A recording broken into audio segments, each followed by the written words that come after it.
Bon matin, chers frères et sœurs, chers amis. C'est un peu triste d'enregistrer un temps de louange devant une salle vide, mais je veux quand même vous partager ma joie de chanter les louanges de notre grand Dieu. Dieu, il est grand, il est en plein contrôle de la situation. Il prend soin de chacun de ses enfants de façon adaptée à chacun. Je vous souhaite vraiment ce matin de goûter les soins et l'amour de Dieu, peu importe les détails de vos circonstances. Dans son entretien avec Pilate, Jésus a dit, « Mon royaume n'est pas de ce monde. » Pilate lui dit, « Tu es donc roi? » Jésus répondit, « Tu le dis, je suis roi. Voici pourquoi je suis né, et voici pourquoi je suis venu dans le monde, pour rendre témoignage à la vérité. Quiconque est de la vérité, écoute ma voix. » C'est le roi des rois, qu'on veut adorer ce matin. C'est lui qui est le grand patron. Prions. Oui, Seigneur, c'est bon de reconnaître ta royauté, de reconnaître que c'est toi le roi des rois, c'est toi le Tout-Puissant, le grand Dieu.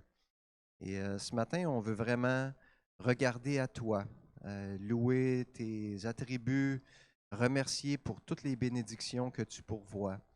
Et je te remercie d'avance de disposer nos cœurs, de permettre que chacune des personnes qui écoutent ce matin soit disposée à regarder à toi. Fais-nous du bien, donne-nous la paix, la joie de t'appartenir et que ce temps béni soit un temps vraiment consacré à toi, le grand Dieu. Gloire à toi, Seigneur. Donc, je vous invite à vous lever pour chanter, si vous en avez la force.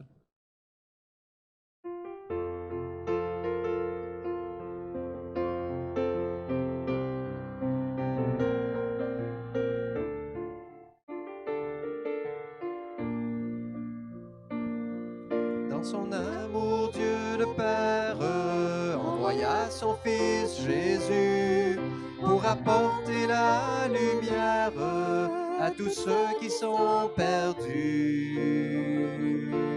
Il descendit sur la terre, mais les hommes l'ont rejeté. Ils l'ont cloué au calvaire, mais Christ est ressuscité. Christ est roi, Christ est roi, Christ est roi des rois. Christ est roi, Christ est roi, Christ est roi des rois. Les croyants de tous les âges portent son nom sur leur cœur. Dans l'épreuve, ils gardent courage, car leur Dieu est un sauveur.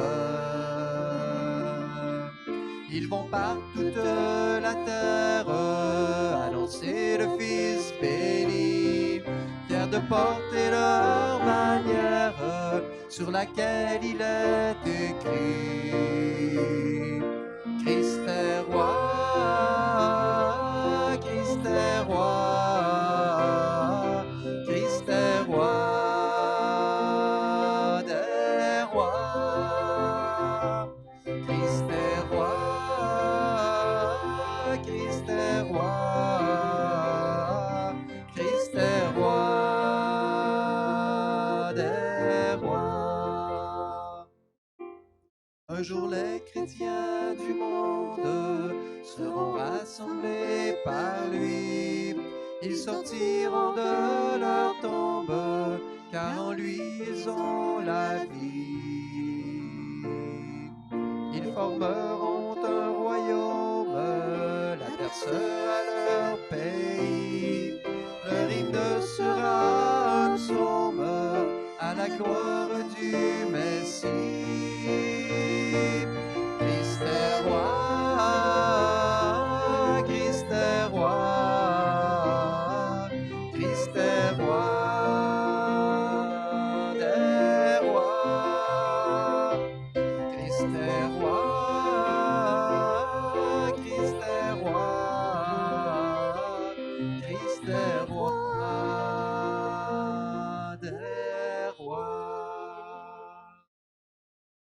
continue dans la même veine.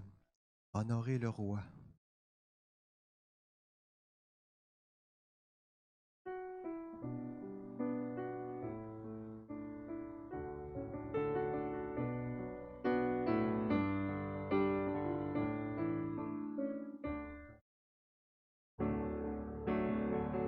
Prosternons-nous devant le roi, fléchissons le genou devant le Père. Prosternons-nous devant le roi, fléchissons le genou devant le Père, car il est notre Dieu, et nous sommes le peuple de son pâturage, le troupeau que sa main conduit, le troupeau que sa main conduit. Prosternons-nous devant le roi, fléchissons le genou devant le Père. Prosternons-nous devant le roi, fléchissons le genou devant le Père, car il est notre Dieu, et nous sommes le peuple de son pâturage, le troupeau que sa main conduit, le troupeau que sa main conduit. Amen. Vous pouvez vous asseoir si vous le souhaitez chez vous. Dans le beau psaume 139, David y écrit « Je te célèbre car je suis une créature merveilleuse. Tes œuvres sont des merveilles et mon âme le reconnaît bien. » Psaume 139, verset 14. David y reconnaît que Dieu y fait les humains avec toutes leurs belles capacités. Je vous souhaite de vous réjouir des capacités que Dieu vous confie à chacun et à chacune. David, il reconnaît aussi que Dieu, il nous connaît en profondeur. Et David, il veut s'humilier. Plus loin dans le même psaume, c'est écrit « Sonde-moi, ô Dieu, et connais mon cœur. Éprouve-moi et connais mes pensées. Regarde si je suis sur une mauvaise voie et conduis-moi sur la voie de l'éternité. » Je nous invite aussi à sonder nos cœurs devant Dieu.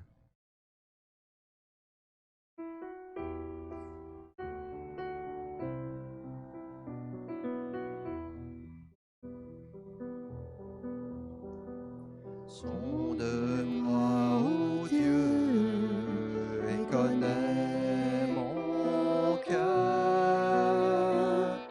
Éprouve-moi et connais mes pensées. Regarde si je suis sur une mauvaise voie et conduis-moi sur la voie de l'éternité. Sonde-moi, ô Dieu, et connais mon cœur. Éprouve-moi et connais mes pensées. Regarde si je suis sur une mauvaise voie et conduis-moi sur la voie de l'éternité.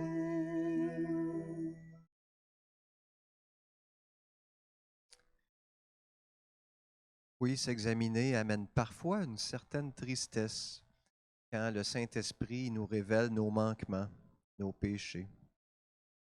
Mais Paul y a écrit aux Corinthiens qu'il n'a pas jugé bon de savoir autre chose parmi eux que Jésus-Christ et Jésus-Christ crucifié. 1 Corinthiens 2:2. Christ y a payé à la croix. Quel bénéfice pour nous! Il a payé pour les péchés de tous ceux qui croient. Réjouissons-nous de ce grand sacrifice. Et on peut se lever pour les prochains chants.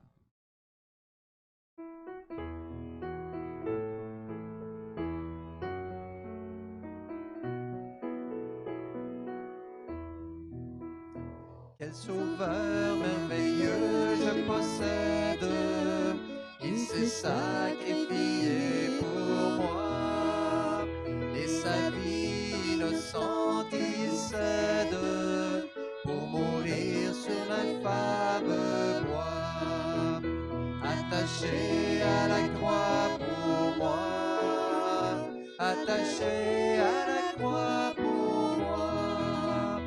Il a pris mon péché, il m'a délivré, attaché à la croix pour moi.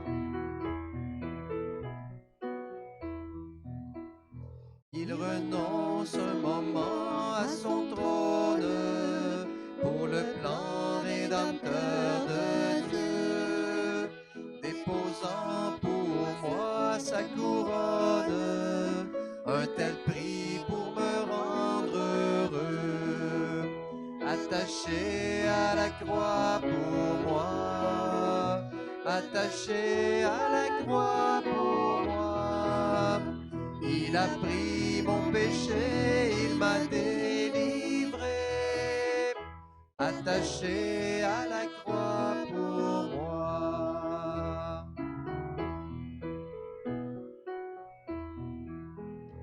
Méprisé, rejeté par les hommes, pour mes iniquités brisées, il me dit, vois combien je t'aime, et il meurt pour me racheter, attaché à la croix pour moi, attaché à la croix pour moi. Il a pris mon péché, il m'a délivré, attaché à la croix pour moi.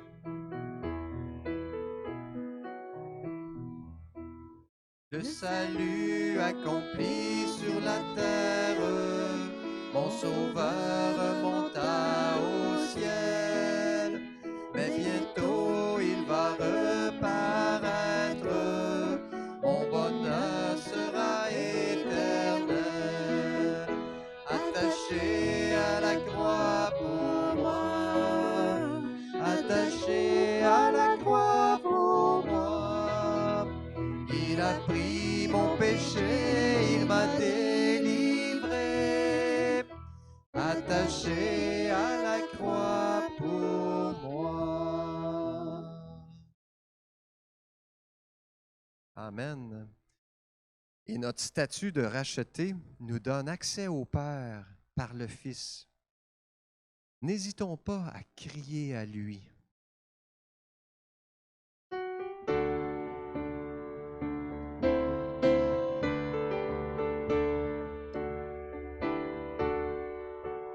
Entends, ô Dieu, ma prière et mon cri. Du bout de la terre, je crie à toi, Seigneur. Et quand mon cœur est abattu, conduis-moi sur le roc, trop élevé pour moi, trop élevé pour moi. Car tu es pour moi un refuge éternel,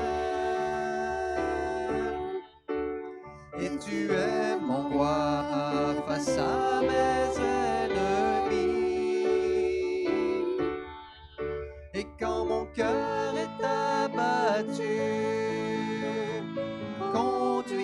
moi sur le roc, trop élevé pour moi, trop élevé pour moi. Et ce qui est très rassurant pour nous, c'est que Dieu y aime ses enfants.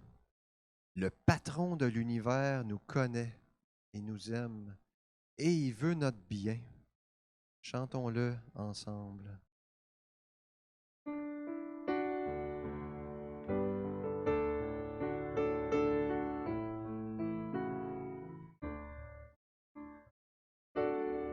L'amour de Dieu de loin surpasse ce qu'on peut dire un cœur humain.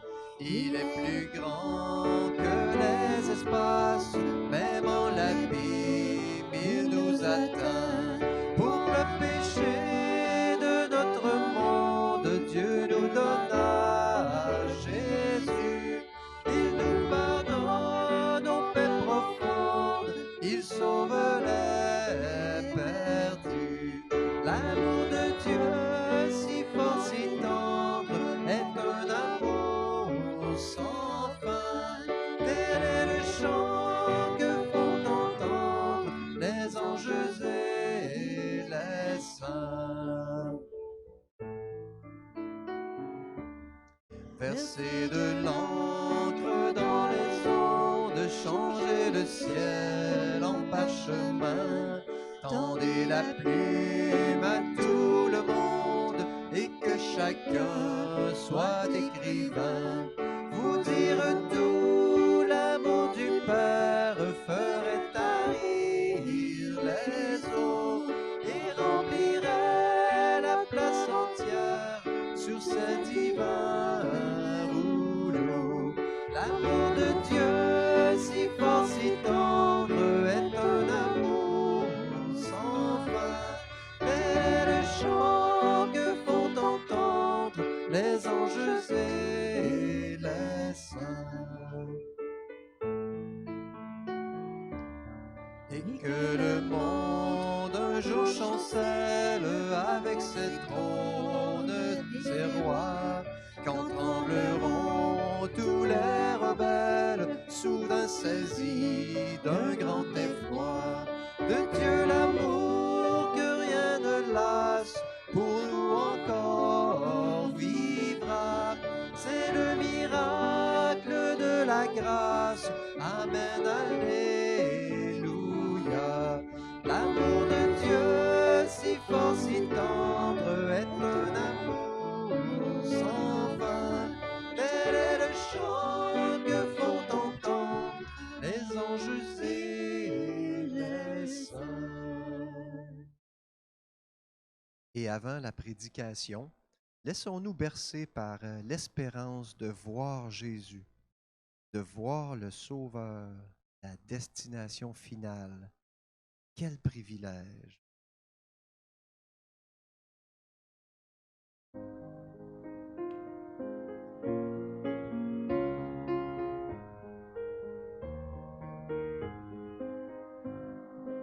Voir mon Sauveur face à face, voir Jésus dans sa beauté. Ô joie, ô suprême grâce, ô bonheur, félicité. Oui, dans ta magnificence, je te verrai, divin roi. Pour toujours en ta présence, je serai semblable à toi.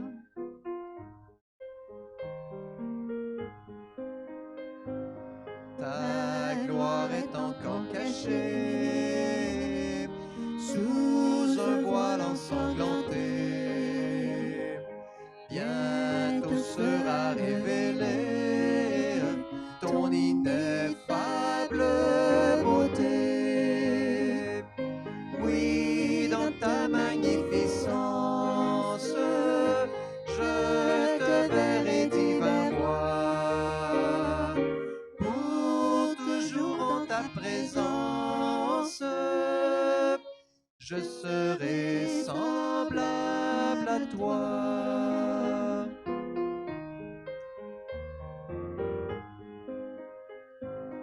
Oh, quel transport d'allégresse quand tes yeux baissés sur moi me diront avec tendresse, je mourus aussi pour toi.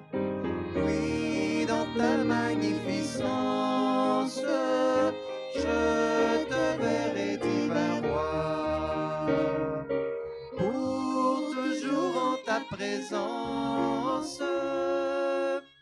je serai semblable à toi.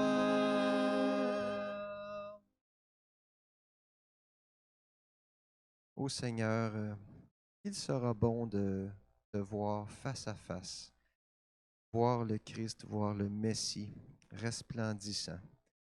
Quelle espérance vivante, la destination finale. Oui, Seigneur, j'ai vraiment hâte et je te prie de raviver en chacun de mes frères et sœurs cette espérance vivante, cette espérance d'être avec toi bientôt. On sait que tu reviens bientôt. Toi seul connais le jour et l'heure, mais on veut vraiment attendre patiemment, être courageux, être persévérant et garder les yeux fixés sur toi. Oui, Seigneur, ouvre nos cœurs à l'enseignement qui va être apporté dans quelques secondes et que ce soit ta parole, que ce soit toi qui travailles dans nos vies. Merci pour ton serviteur qui a à cœur de nous enseigner et que nos vies soient pour ta gloire, Seigneur. Amen. Et lorsqu'on parle de réconfort, bien, ce matin, on revient dans l'Évangile de Jean et on revient dans un beau passage, un passage qui peut bénir même Éric à travers ces circonstances-là. On revient dans Jean 17. Et l'Évangile de Jean, c'est mon évangile préféré. C'est la deuxième fois à travers 25 ans de ministère que je prêche à travers l'Évangile de Jean. Et cette prière-là, dans Jean 17, c'est la prière la plus longue que nous avons, prière enregistrée ou écrite de Jésus. Et dans sa prière, il a prié pour nous. Il a prié pour ses disciples de l'époque, mais il a prié pour les disciples qui viendraient ensuite, qui croiraient par la suite à cause du témoignage des premiers disciples. Et on va aller voir ensemble ce qu'il prie pour nous. C'est une plus longue lecture ce matin, alors je veux juste vous donner des petits éléments comme à porter attention pour aller les noter vous-même, puis ensuite on va le voir plus sérieusement. Vous allez voir, au début de la prière, Jésus prie pour lui-même. Il prie pour que Dieu lui redonne la gloire qu'il avait avant qu'il vienne dans le monde. Soyez attentifs à cette portion-là. Et puis ensuite de ça, Jésus, moi je le découpe ainsi, Jésus va faire 5 prières pour ses disciples. Essayez de les voir à travers le texte, parce qu'on va aller les regarder ensemble attentivement après. Mais je crois que Dieu veut nous encourager à travers ce passage-là en apprenant comment Jésus a prié pour nous. Et je vais plus loin que ça, comment Jésus prie pour nous. Parce que Jésus est encore un intercesseur pour son Église. C'est notre avocat auprès du Père, nous dit l'apôtre Jean. Donc Jésus est encore là en train de veiller sur son Église et il intercède auprès du Père en notre faveur. Et donc je prie que ce passage-là soit vraiment un grand encouragement pour vous, une consolation et peut-être qu'il attire quelques-uns d'entre vous à l'Évangile de Jésus-Christ, à la bonne nouvelle de Jésus-Christ, que vous désiriez cette prière-là de Jésus pour vous. On va aller ensemble dans la prière. Seigneur Jésus, on vient dans ta présence pour entendre ta parole ce matin. Seigneur, on veut l'entendre avec nos oreilles, mais on veut l'entendre avec notre cœur, avec notre âme. Et pour ça, on a besoin que ton esprit vienne appliquer ta parole en nous, Seigneur. On a besoin que cette parole qui est écrite, cette lettre-là, vienne prendre vie en nous. Et ça se passe par la puissance de ton Esprit Saint. Ça dépasse les qualités d'orateur, ça dépasse nos qualités intellectuelles pour comprendre des choses complexes. Il y a quelque chose de surnaturel que nous voulons te voir opérer en nous ce matin, Seigneur. Viens nous parler. Seigneur, nous sommes à l'écoute. On veut entendre ta parole. C'est en Jésus qu'on prie. Amen. Amen. Bonjour. Alors, cette belle prière est dans Jean 17, les versets 1 à 26, dans la nouvelle édition de Genève. Alors, Jean 17, 1 à 26. Après avoir ainsi parlé, Jésus leva les yeux au ciel et dit, « Père, l'heure est venue. Glorifie ton Fils, afin que ton Fils te glorifie, selon que tu lui as donné pouvoir sur toute chair, afin qu'il accorde la vie éternelle à tous ceux que tu lui as donnés. Or, la vie éternelle, c'est qu'ils te connaissent, toi, le seul vrai Dieu, et celui que tu as envoyé, Jésus-Christ. Je t'ai glorifié sur la terre, j'ai achevé l'œuvre que tu m'as donnée à faire. Et maintenant, Père, glorifie-moi auprès de toi-même de la gloire que j'avais auprès de toi avant que le monde soit. J'ai fait connaître ton nom aux hommes que tu m'as donnés du milieu du monde. Ils étaient à toi, et tu me les as donnés, et ils ont gardé ta parole. Maintenant, ils ont connu que tout ce que tu m'as donné vient de toi, car je leur ai donné les paroles que tu m'as données. Et ils les ont reçues, et ils ont vraiment connu que je suis sorti de toi, et ils ont cru que tu m'as envoyé. C'est pour eux que je prie.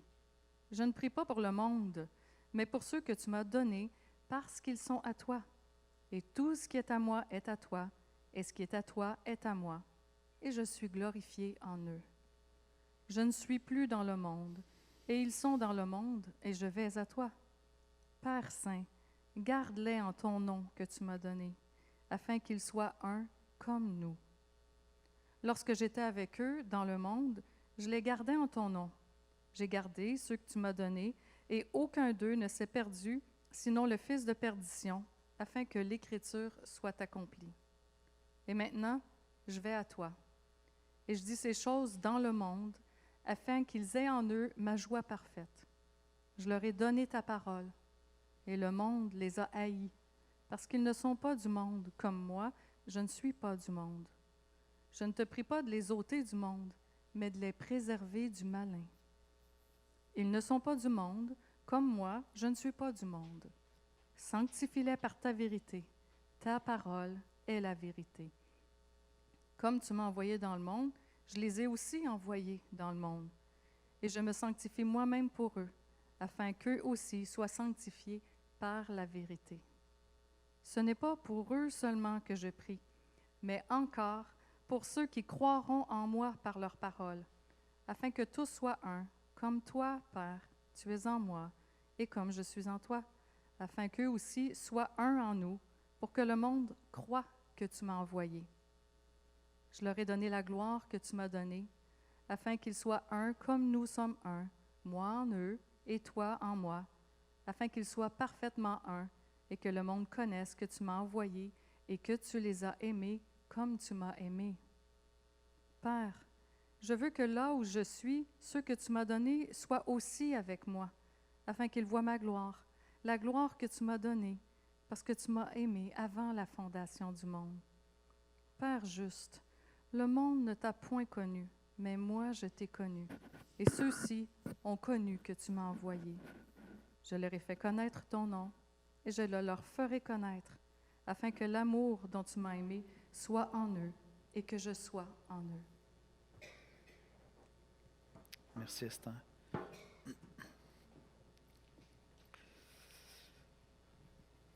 Je ne sais pas si vous avez déjà eu ce petit rêve-là lorsque vous étiez jeune.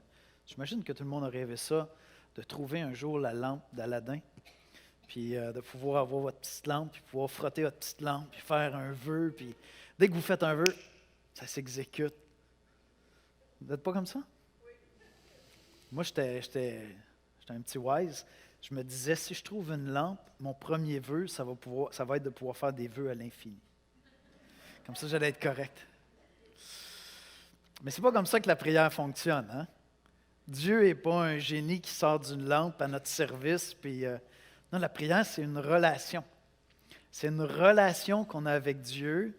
On marche avec Dieu et on demande à Dieu des choses. Puis Dieu nous parle. Puis Dieu répond des fois oui, des fois non, des fois peut-être, attends. Mais il y a une personne à qui Dieu dit toujours oui. Il y a eu une personne dans l'histoire de l'humanité à qui Dieu le Père répond toujours oui. C'est qui? c'est Jésus-Christ. C'est Jésus. C'est Jésus. Bon, peut-être vous allez dire, OK, dans le jardin de Gethsémani, c'est comme, c'était serré, hein? Seigneur, si c'est possible. Mais ça a été quoi la prière de Jésus? Que ta volonté soit faite. Le Père a répondu, oui, je vais faire ma volonté.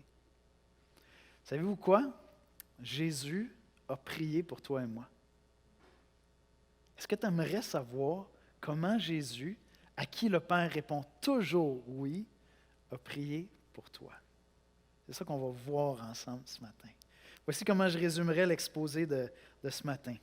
Jésus a prié et prie pour toi et moi pour que le Père garde notre foi, notre unité et notre joie, et pour que d'autres aient la joie de croire. On va voir ensemble 5 prières que Jésus a fait pour ses disciples, a fait pour toi et moi, et je pense qu'il le fait encore, parce qu'il intercède toujours en notre faveur. Premièrement, la gloire de Dieu, de Jésus-Christ est la nôtre. Regardez Jean 17, les versets 1 et 2. Après avoir ainsi parlé, Jésus leva les yeux au ciel et dit, « Père, l'heure est venue. » C'est donc une prière publique, d'accord? Et il dit, « Père, l'heure est venue. Glorifie ton Fils, afin que ton Fils te glorifie, selon que tu lui as donné pouvoir sur toute chair, afin qu'il accorde la vie éternelle à tous ceux que tu lui as donnés. » Jésus prie et dit, « Père, redonne-moi la gloire que j'avais avant de venir dans le monde. Je t'ai glorifié dans le monde, maintenant redonne-moi cette gloire-là que j'avais. » Parce que les évangiles nous apprennent, les Écritures nous apprennent que Jésus était là avant la fondation du monde, que le Christ existait avant d'être Jésus de Nazareth, avant de devenir un homme, le Fils de Dieu existait, et il dit, redonne-moi la gloire que j'avais avant d'être envoyé dans le monde. Mais il dit, maintenant j'ai fait connaître ta gloire aux hommes. Et on va aller voir ça ensemble. C'est quoi cette gloire qu'il a fait connaître aux hommes? Mais je dirais ceci, c'est en connaissant Jésus-Christ que tu connaîtras la gloire de Dieu, que tu connaîtras Dieu. Regardez bien le verset 3. « Or, la vie éternelle, c'est qu'ils te connaissent, toi, le seul vrai Dieu, et celui que tu as envoyé, Jésus-Christ. » Je répète ça. « Or, la vie éternelle, c'est qu'ils te connaissent, toi, le seul vrai Dieu, et celui que tu as envoyé. » Connaître Dieu dans l'Évangile de Jean, c'est très, très simple. Connaître Dieu dans l'Évangile de Jean, c'est comprendre que Dieu aime l'être humain, que Dieu n'a pas abandonné les hommes, qu'il a envoyé son serviteur, même son Fils, Jésus-Christ dans le monde. Cet homme-là n'était pas simplement un prophète de Dieu, n'était pas simplement un messager de Dieu, il a été envoyé par Dieu pour venir mourir sur la croix. Connaître Dieu dans l'Évangile de Jean, c'est comprendre que ce Fils-là était volontaire pour venir mourir sur la croix pour nos péchés. Et qu'à travers sa mort sur la croix pour nos péchés, nous, on peut être réconciliés avec Dieu. On peut faire la paix avec Dieu. Que ce Fils-là, après être mort sur la croix, il est ressuscité d'entre les morts. Donc Dieu a agréé, il a accepté son sacrifice en le ressuscitant d'entre les morts et qu'aujourd'hui il est auprès du Père, il intercède pour nous. Si tu sais ça et si tu le crois dans ton cœur, l'Évangile de Jean dit que tu connais Dieu. Juste ça. C'est pas tellement compliqué. Il n'y a pas de doctorat, ça ne prend pas 28 cours à l'université pour connaître Dieu dans l'Évangile de Jean. Si tu comprends ça et si tu le crois, si la bonne nouvelle de Jésus-Christ fait vibrer ton âme. Tantôt, on va prendre le repas du Seigneur. C'est un mémorial que les chrétiens font depuis 2000 ans. Bien, tantôt, lorsqu'on va prendre le repas du Seigneur, si ton cœur est touché par l'Évangile, si l'Évangile réjouit ton âme, tu connais Dieu. C'est simple comme ça dans l'Évangile de Jean. C'est très, très simple. Je ne sais pas si vous avez déjà réfléchi à ça, mais quand Jésus dit que ses disciples connaissent Dieu, il dit, je leur ai fait connaître ta gloire. Ta gloire est en eux maintenant. Bien, dans ces quelques années où Jésus a été avec ses disciples, je ne sais pas si tu as déjà réfléchi, qu'est-ce qu'il leur a appris tellement de plus sur Dieu que ce que les Juifs de l'époque connaissaient? Je veux dire, les lettres de Paul ne sont pas écrites, ils ne comprennent pas encore toutes les implications de l'Évangile. C'est fort probable qu'ils ont aucune idée de ce qui va se passer à la croix, puis de ce que ça explique sur la symbolique des sacrifices dans l'Ancien Testament. Vous comprenez, les cours de théologie allaient être écrits après, là. On allait analyser ça. Paul va venir, il va nous démêler tout ça, il va nous aider à comprendre l'Ancien Testament à la lumière de l'Évangile. Ils n'ont pas ça. Quand Jésus vient et il fait connaître Dieu à ses disciples, ces gars-là ne partent pas avec un doctorat en théologie. Ça va venir plus tard. On va plonger là-dedans, on va comprendre un paquet d'affaires. Mais quand Jésus parle, les gars n'ont pas un doctorat en théologie. Si vous cherchez dans leur vie, dans ce que Jésus a enseigné, qu'est-ce qu'ils ont tellement appris de nouveau sur Dieu pour dire, je t'ai fait connaître à eux, je leur ai fait connaître ta gloire. Maintenant, ils portent en eux la gloire de Dieu. Voyez-vous, la gloire de Dieu, c'est que Dieu aime les hommes puis a envoyé son Fils. La gloire du Fils, c'est qu'il est venu se donner pour nous. Et à travers le don de sa vie, nous connaissons l'amour de Dieu. C'est ça la gloire de Dieu. Et si tu as cru en Jésus-Christ, tu possèdes la gloire de Dieu. La gloire de Dieu est en toi. C'est quand même pas mal simple. Pas de doctorat, pas de diplôme, pas d'études du grec puis de l'hébreu. Beaucoup plus simple que ça. Pourtant, quand tu comprends qui est Jésus-Christ, ce qu'il est venu faire dans le monde, c'est toute ta connaissance de Dieu qui est révolutionnée.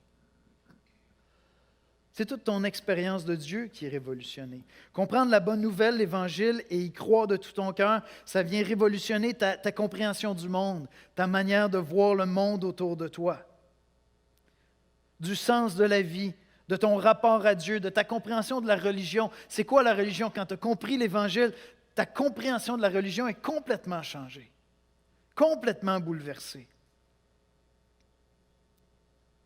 Nos relations entre les êtres humains sont changées. Tu apprends à voir les gens autour de toi comme des gens qui sont pécheurs comme toi, qui ont besoin de grâce. Ta compréhension de ton identité à toi change. Tu te vois comme quelqu'un qui est gracié, quelqu'un qui s'abandonne à la grâce de Dieu. Ton rapport à Dieu, ce n'est plus un rapport de performance. Celui qui a performé, c'est Christ. Amen? C'est lui qui a performé. Donc, tu comprends quelque chose de simple, qui est l'Évangile, et tout est transformé en toi.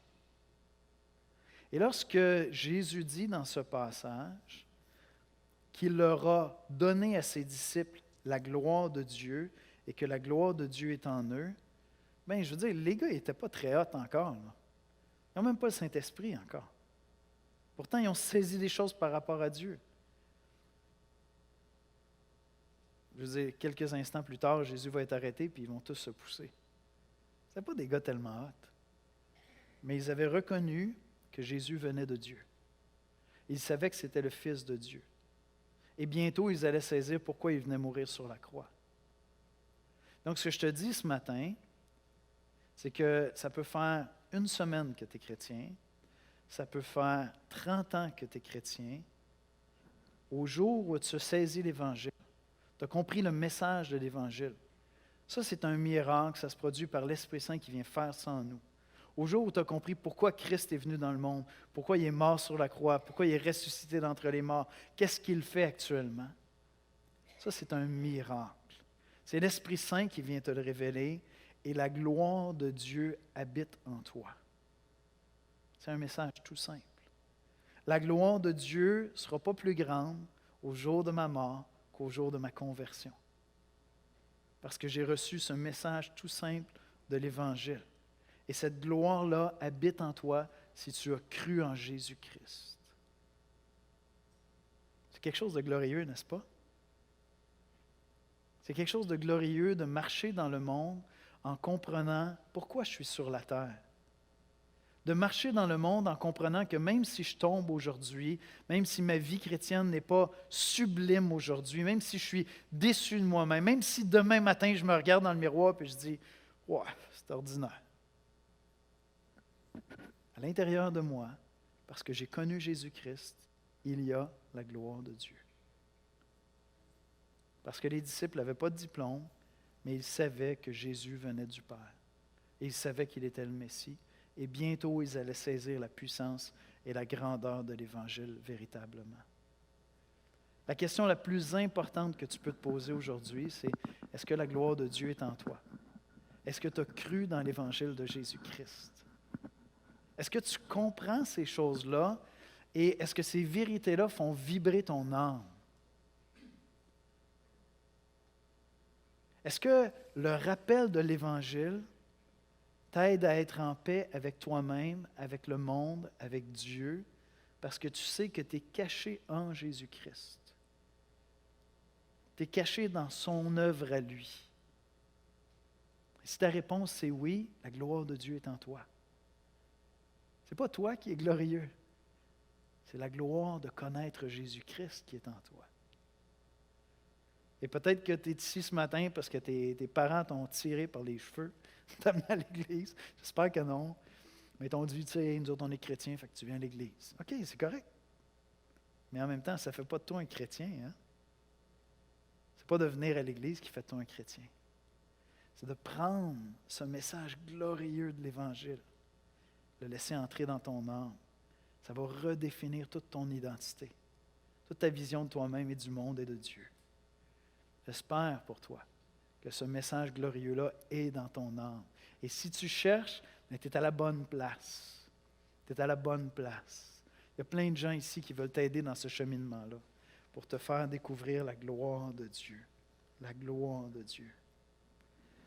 Jésus commence avec cette prière en demandant au Père de l'élever dans la gloire qu'il avait alors qu'il était auprès du Père avant de venir dans le monde. Et ça va se produire après sa résurrection. Ça va être son ascension. Il va remonter auprès du Père. Mais Jésus a vraiment à cœur que ses disciples ne soient pas abandonnés. Il veut s'assurer que ses disciples sont en sécurité.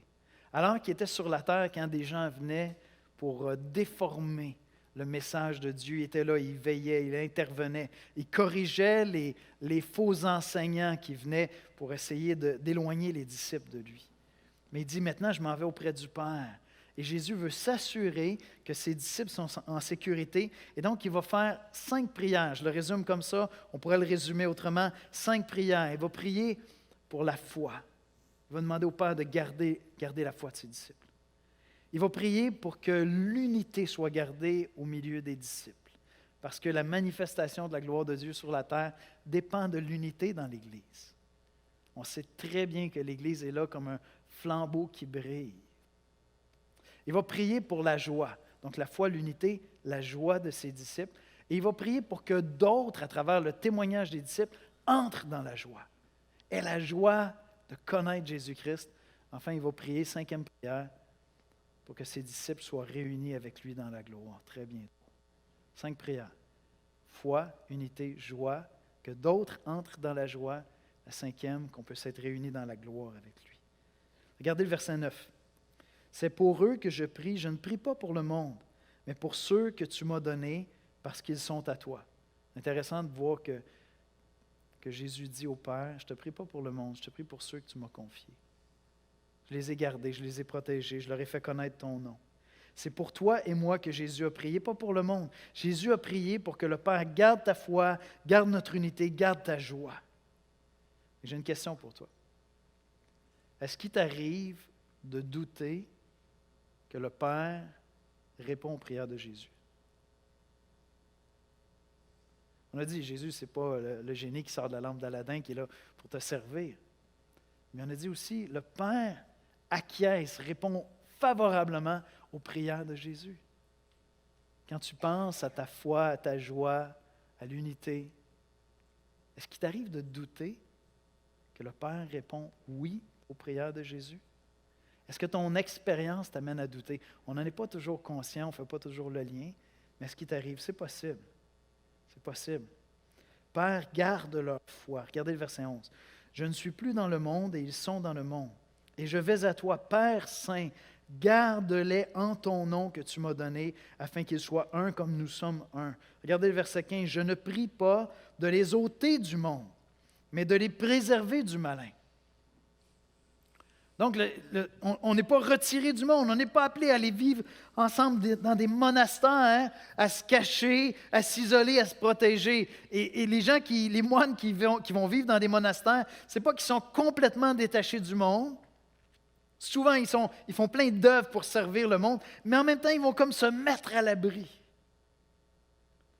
Ce n'est pas à ça qu'on est appelé comme chrétien. Notre abri, savez-vous, c'est quoi? C'est le dimanche lorsqu'on se réunit en Église.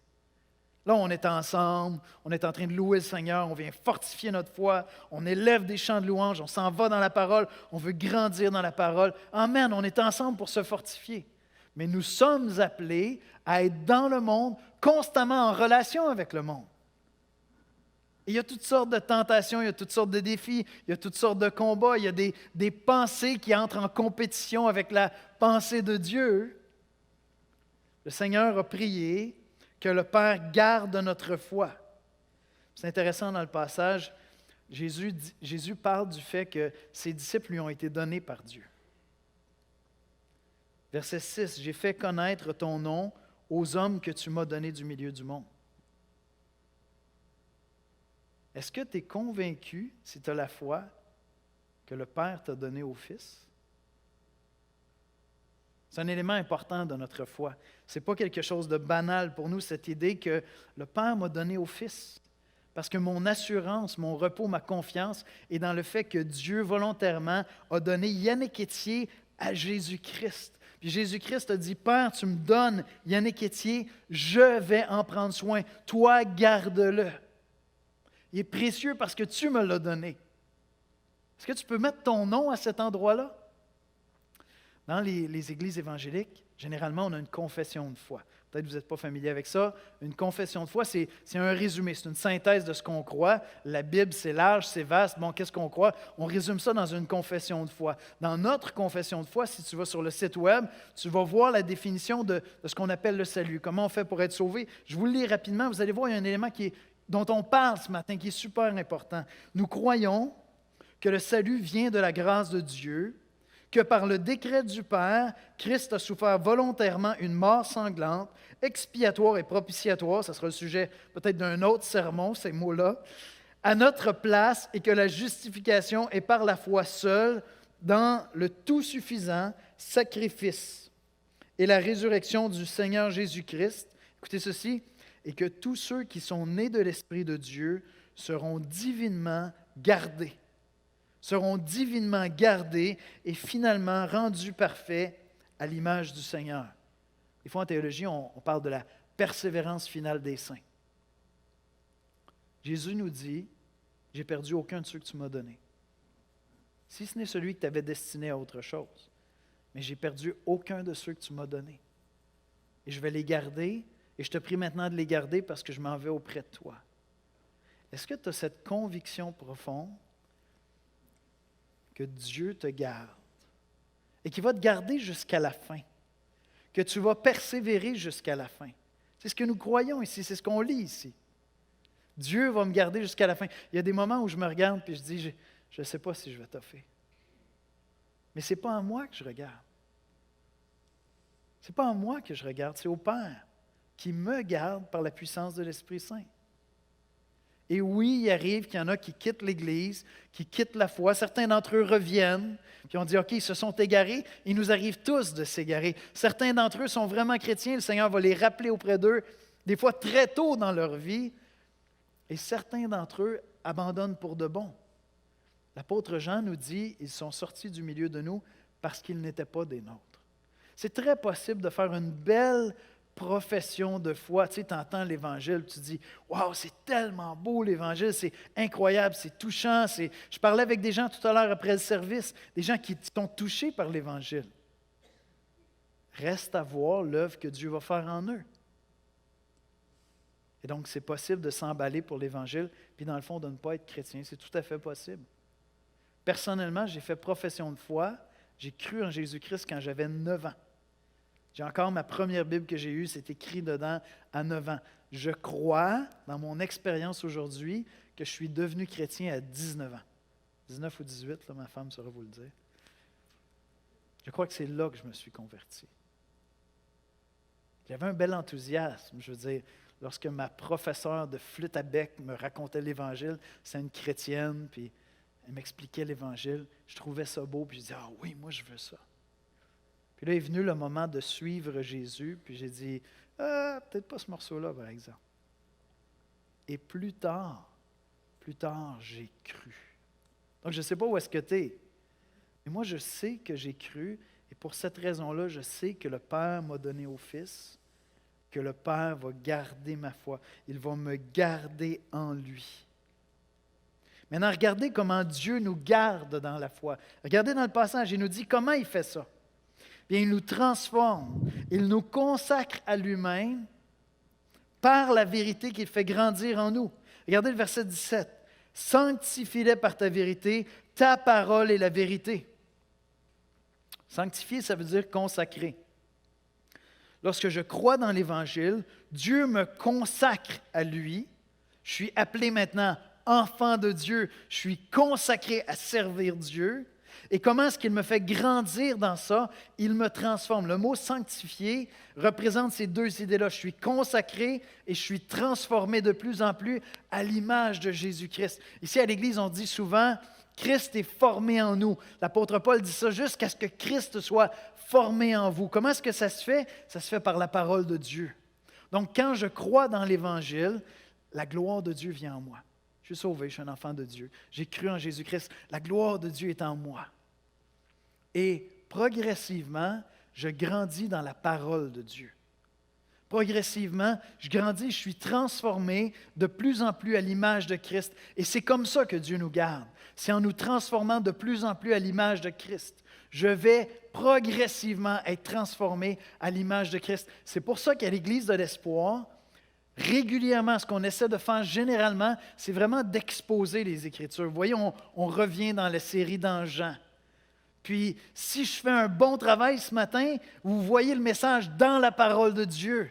Vous n'allez pas m'accrocher après en disant « Ouais, Yannick, tu as pris un verset puis tu es parti. Tu voulais nous jaser de toutes sortes d'affaires. C'était bien intéressant. C'était stimulant, mais tu sais, je ne suis pas sûr que le message venait des Écritures. » Non, ce n'est pas comme ça qu'on enseigne la parole ici. Moi, je n'ai pas l'autorité, je n'ai pas la puissance pour vous transformer. C'est Dieu qui a la puissance à travers sa parole.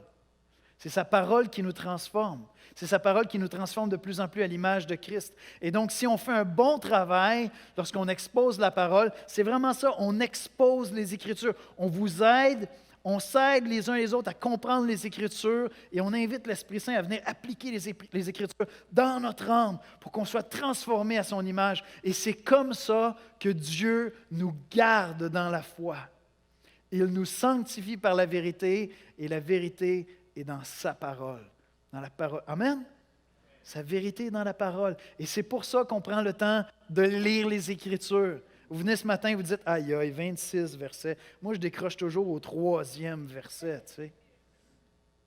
Mais on essaie de bien le faire, on s'applique, on veut que ce soit dynamique, on veut être là, mais on veut donner cette place-là à la parole de Dieu parce que c'est la parole qui sanctifie. Il y a quelqu'un ici qui s'est converti pendant qu'un pasteur un peu créatif, pour ne pas le nommer le pasteur Miguel, avait décidé qu'au lieu de la prédication, il allait lire le psaume 119. Si vous ne connaissez pas le psaume 119, il est un peu long. C'est plus que 26 versets. Et donc, ce qu'il a décidé de faire, c'est juste de lire le psaume 119. Et pendant sa lecture du psaume 119, il y a quelqu'un qui s'est converti, qui a saisi l'Évangile.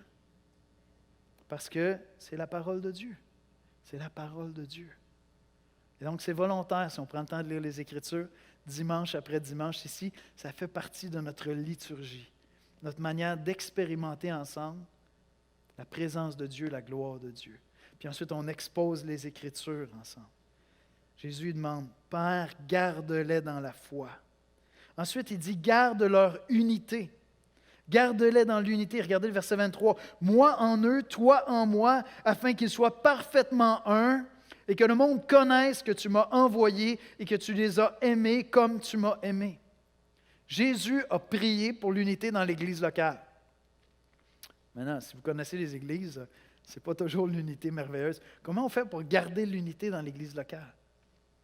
Bien, les disciples avaient déjà tout ce qu'il fallait, c'est l'Évangile. On garde l'Évangile, la bonne nouvelle de Jésus-Christ, au centre de notre expérience d'Église. On garde ça au centre.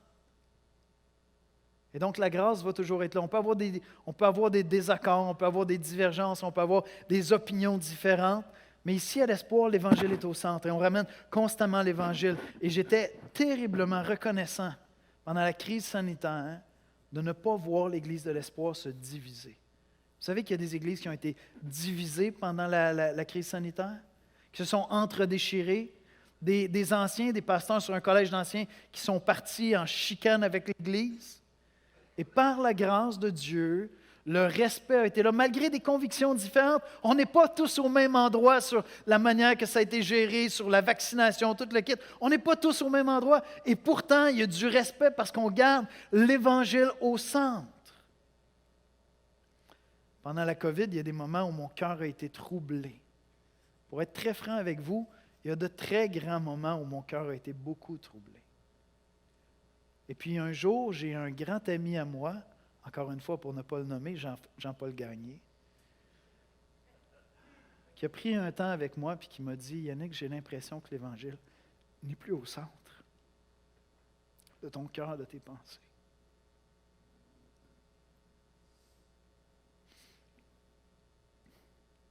Et mon cœur a retrouvé la joie en ramenant l'Évangile au centre. C'est la parole que j'avais besoin d'entendre. Dieu garde l'unité dans l'Église locale lorsque l'Évangile reste au centre. Et c'est ça la gloire que Dieu nous a donnée, c'est de connaître l'Évangile. Donc Jésus prie simplement pour que cette unité demeure au milieu des frères parce que notre témoignage en dépend. Il prie ensuite de ça pour ta joie et pour ma joie. Et maintenant, je vais à toi et je dis ces choses afin qu'ils aient en eux ma joie parfaite. Maintenant, les disciples connaissent peu de choses, mais il dit bientôt, je vais retourner à toi. Et donc, ils vont savoir que je suis ressuscité d'entre les morts. Ils vont savoir qu'ils sont pardonnés de leurs péchés. Et parce que je vais à toi, je vais envoyer mon esprit qui va venir faire sa demeure en eux. Et donc, si tu as perdu la joie de ton salut, si tu as perdu la joie de l'Évangile, tantôt on va prendre le repas du Seigneur. Reviens à l'Évangile. C'est là que se trouve toute notre joie. Rappelle-toi ce que Christ a fait en venant dans le monde. Rappelle-toi ce que Christ a fait en ressuscitant d'entre les morts. Rappelle-toi que Christ est auprès du Père, qu'il intercède pour toi maintenant. Ta joie se trouve dans l'Évangile. Quelles que soient les épreuves de la vie, quelles que soient les difficultés de la vie, cette joie-là, elle est disponible dans l'Évangile. Et oui, on traverse des moments difficiles dans nos vies, des épreuves, puis ça vient, puis c'est troublant. Une sœur me partageait tantôt, elle dit, je sens qu'il y a quelque chose de ma joie qui n'est pas là, mais cette sœur-là est en train de traverser un deuil. Les épreuves peuvent être très difficiles. J'ai parlé tantôt de notre frère et pasteur Éric Ricard. La joie n'est certainement pas à son summum actuellement. Mais ce qui va le ramener à la joie, c'est Dieu qui va lui rappeler l'Évangile. C'est un frère, une sœur, gentiment, doucement, quand c'est le temps, qui va le ramener à l'Évangile. Qui va le ramener à l'Évangile. Et Jésus prie pour que d'autres aient la joie de croire en Jésus. Donc Jésus a prié pour notre témoignage à vous et moi, parce qu'il dit, écoute, ça fait peut-être juste une semaine que tu es chrétien, mais si tu es chrétien, c'est que tu as compris l'Évangile, puis la gloire de Dieu est en toi, puis maintenant tu vas pouvoir partager cette joie-là de croire en Jésus. Et d'autres vont pouvoir entrer dans cette joie. Et c'est ça que les chrétiens font, hein? Pour ça relais, depuis des siècles, tout ce qu'on fait, le bâton de relais, c'est l'Évangile. On tend le bâton de l'Évangile et dans cette course-là, des fois, il y a des gens qui prennent le bâton et qui partent avec. C'est l'Évangile. Puis ils le portent pour le transmettre à quelqu'un d'autre. Pas besoin de doctorat, pas besoin de diplôme, pas besoin d'avoir fait 5 ans d'hébreu ou de grec. Tout ce que tu as besoin, c'est d'avoir saisi l'Évangile. Tu pars à courir avec, tu cherches quelqu'un qui va faire le relais, qui va prendre l'Évangile à son tour. Et Jésus a prié pour ça. C'est pour ça que personne ne va arrêter l'Évangile jusqu'au retour de Christ. Il va y avoir encore des milliers de personnes. Si Jésus ne vient pas demain matin, il va y avoir encore des milliers de personnes qui vont prendre le relais et qui vont passer l'Évangile à quelqu'un d'autre. Parce que le Père dit toujours oui aux prières du Fils. Enfin, sa dernière requête. Il dit, je te prie, Père, pour que bientôt, très bientôt, je sois réuni avec ceux que tu m'as donnés dans ta gloire et qu'ils voient ma gloire. Qu'ils voient la beauté de ce Sauveur merveilleux qui est venu mourir sur la croix pour nous. Et dimanche après dimanche, quand on chante des chants de louange, peut-être certains d'entre vous, vous êtes venus à la fois et vous dites, « J'ai jamais fait ça, chanter en groupe. Moi, j'écoute de la musique tout seul dans mon coin, mais chanter avec des gens, c'est bizarre les chrétiens qui font ça. » Tu sais ce qu'on fait? Nous chantons la gloire de Dieu. On met juste le pied là, à l'intérieur de la gloire avec les anges qui sont en train de célébrer Christ. Puis on entre dans sa présence, puis on commence à chanter la gloire de Christ. C'est ça qu'on fait dimanche après dimanche. Parce qu'on languit après ce jour, on va être rassemblés avec Christ dans sa gloire. Et où tous les combats vont s'arrêter, toutes les luttes vont être terminées. On va simplement célébrer la gloire de l'agneau immolé. Amen. Amen. Je vais inviter les musiciens à venir me rejoindre à l'avant. Christ a prié pour toi. Christ a prié pour moi. On se prépare à prendre le repas du Seigneur dans quelques instants. Christ a prié pour toi et moi afin que le Père garde notre foi, afin que le Père garde l'unité au milieu de nous, afin que le Père garde notre joie, la foi, l'unité, la joie, afin que le Père amène d'autres personnes à prendre le relais de l'Évangile et à entrer dans la joie avec nous, et afin que bientôt, très bientôt, nous soyons réunis avec Christ dans sa gloire. Quand j'étais petit, j'étais impressionné. Mon père faisait de l'escalade. Il fait beaucoup d'escalade, l'escalade sur glace, sur roche. Ça me fascinait. Puis j'ai eu des petites initiations avec lui quand j'étais jeune, mais je rêvais plus grand de vraiment faire de la grimpe. Puis j'ai eu le privilège de le faire à quelques reprises. C'est fascinant. T'arrêter au milieu d'une montée sur une paroi rocheuse, le soleil frappe sur la roche, tu prends une pause, tu te tournes de bord. Je vous le dis, c'est majestueux. J'ai vraiment eu des moments incroyables. Un des grands principes, j'ai vécu aussi des moments un petit peu inquiétants, mais un des grands principes pour être en sécurité quand tu grimpes, c'est quoi? Bien, ça prend quelqu'un qui assure. C'est quoi assurer? Bien, tu as un câble, hein? Toi, tu es en train de grimper, tu as un câble. Ce câble-là est passé dans un œilleton quelconque qui, lui, est assez solide. Puis il y a quelqu'un en général en dessous qui est là et qui tient l'autre bout de la corde. C'est lui qui assure. C'est lui ta sécurité. Si à un certain moment donné, pendant que tu es en train de grimper, tu perds à pied ou tu perds main, puis tu tombes par en arrière, en réalité, lui, il va t'arrêter immédiatement. Et tu es en sécurité. Et vous savez quoi? Si vous avez reçu la gloire de Dieu en vous parce que vous avez cru en Jésus-Christ, le Père est celui qui assure votre montée. Parce que le Fils lui a dit, Père,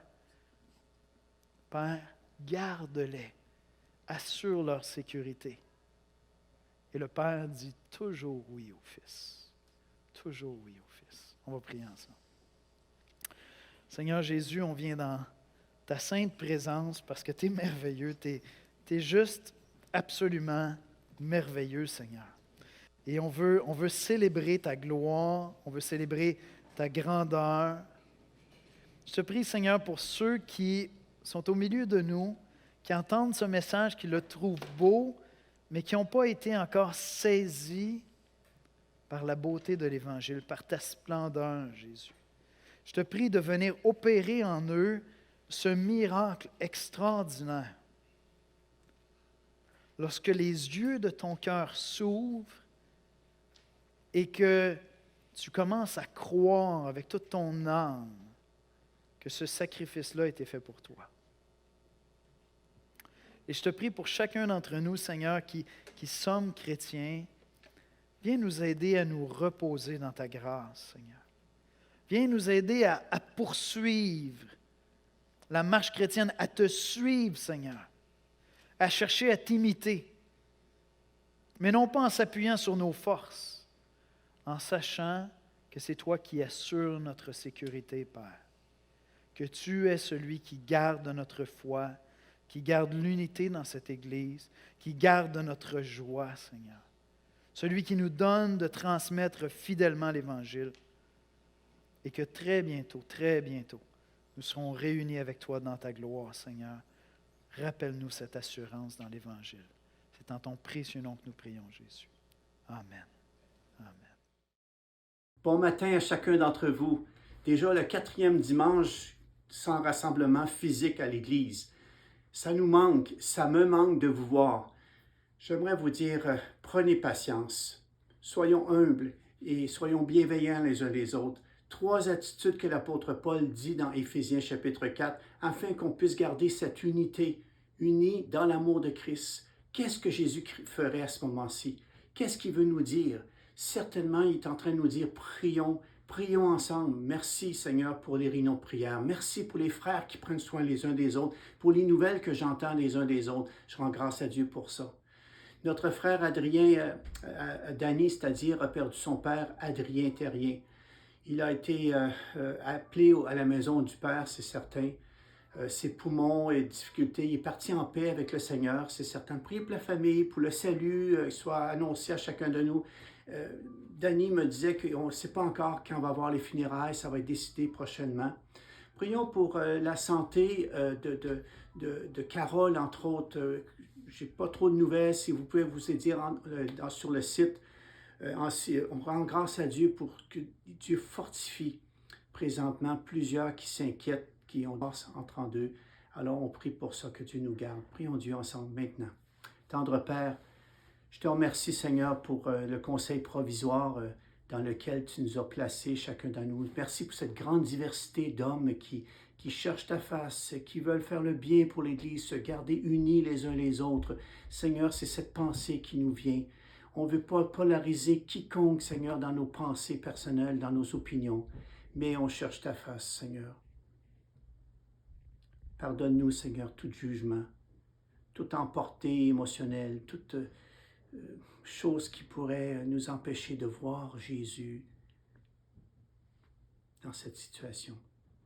Père, sois avec Danny, sa famille, permets que le salut puisse être annoncé dans ta grâce. Père, le plus beau jour de notre vie, c'est lorsqu'on va être avec toi. Prépare-nous d'ici ce temps-là, dans ta patience, dans ton amour et dans ta douceur, nous voulons rester. Père, continue à nous édifier parmi ces messages de ta parole qu'on reçoit présentement. À la louange et à la gloire de ton Fils que nous te prions. Amen. Après ce bon temps dans la parole, chantons notre désir d'être près du Seigneur. On peut se lever pour les 2 chants.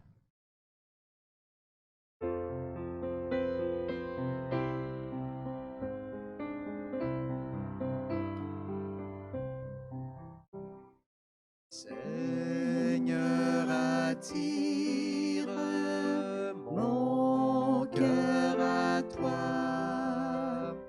Je te désire tout près de moi. Ma délivrance dans le danger,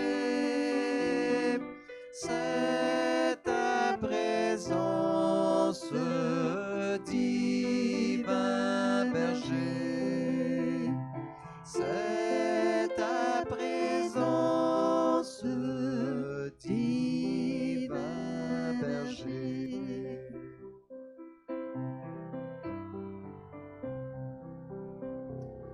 Par ta puissance, brise soumets ma résistance à tout jamais. Courbe mon être, ma volonté, sois-en le maître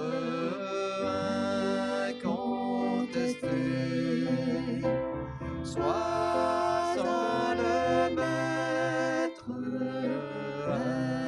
incontesté.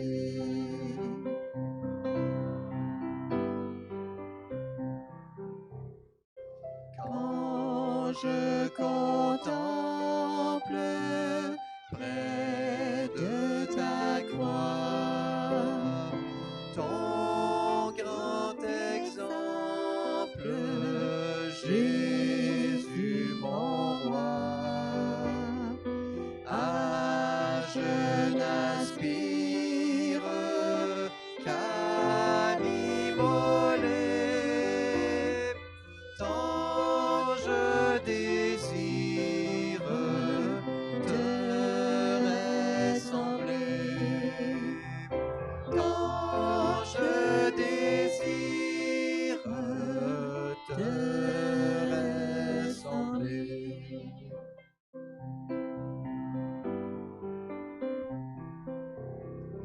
Prends, je m'élance pour t'obéir.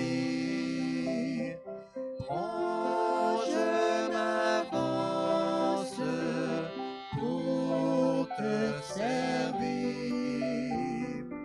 Mais sous ton aile, loin du péché,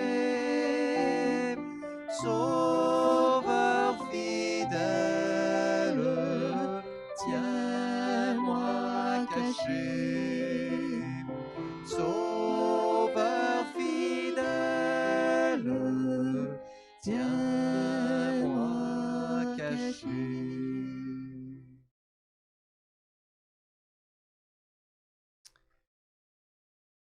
Et Paul a écrit aux Philippiens: Je suis persuadé que celui qui a commencé en vous une œuvre bonne en poursuivra l'achèvement jusqu'au jour du Christ Jésus. Philippiens 1,6. Christ a promis qu'il ne nous lâchera pas, qu'il va poursuivre son œuvre de sanctification, qu'il va nous garder dans sa main puissante.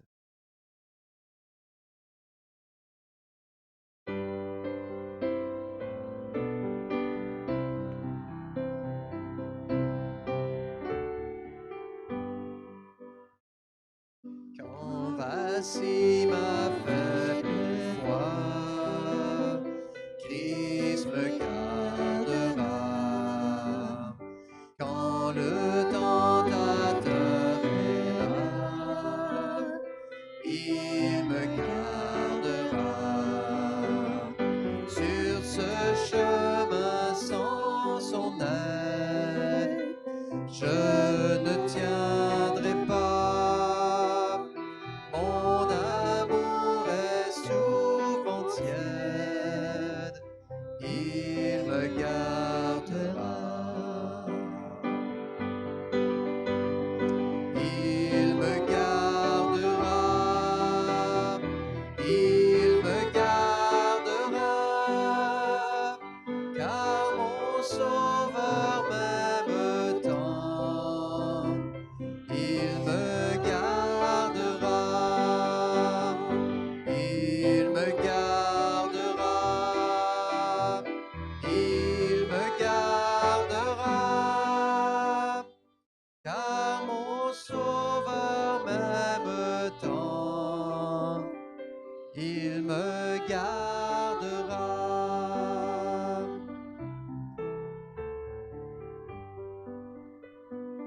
Il chérit chacun des siens, Christ me gardera,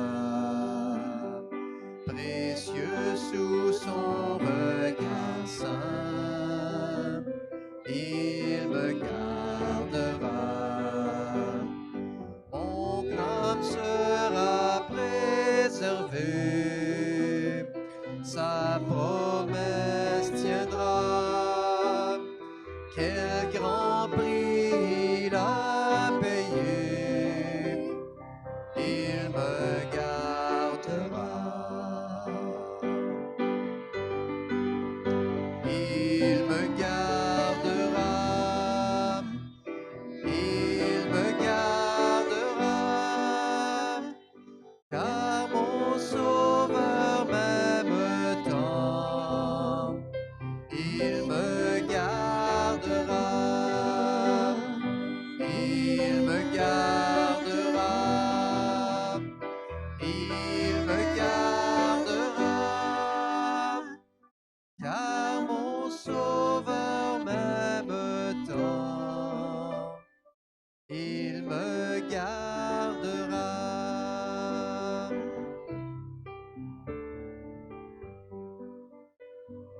Il a souffert pour ma vie, Christ me gardera. La justice est accomplie, il me gardera. avec lui ressuscité. Il me gardera, oui, enfin je le verrai quand il reviendra. Il me gardera, il me gardera, car mon Sauveur m'aime tant. Il me gardera, il me gardera, il me gardera, car mon Sauveur m'aime tant. Il me gardera.